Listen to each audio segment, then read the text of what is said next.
Good day mga kamak and twist, and here we are for another chill ride sa South to, sa may mataas na kahoy, Batangas.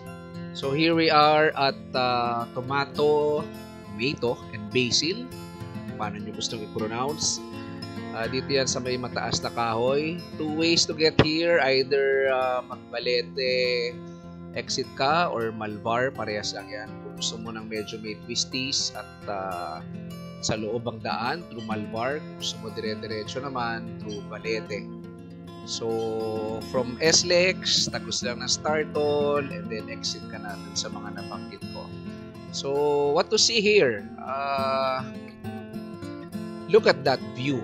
So before the view, ayan, so meron din kami mga kasabay na riders dito. In fact, nakasabay namin ng Ducati Philippines, no, club. Ducati Club Philippines. So shout out sa inyo. So the view is a different side of Taal Lake. So again, this is tomato and basil or basil, tomato and basil. So very small restaurant lang to. In fact, very cozy, no? So iba yung feels. Very native, very homey ang dating.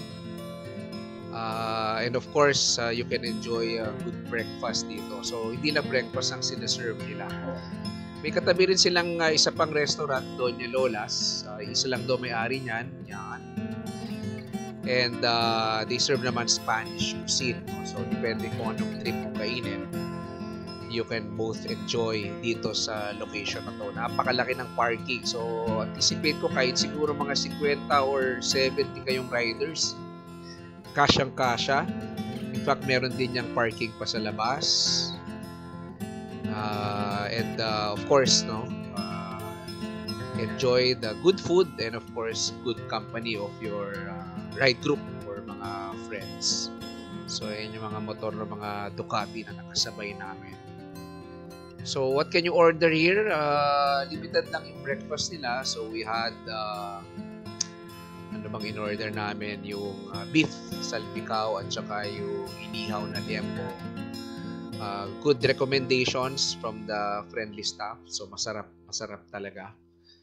Be ready lang because it's not your how should I say, no? It's not your cheap breakfast, no? So but of course sulit, no? So may enjoy mo naman siya. Quality yan, quality. Okay. So yan, very quick lang to. Thank you for watching and ride safe, mga kamak and twist.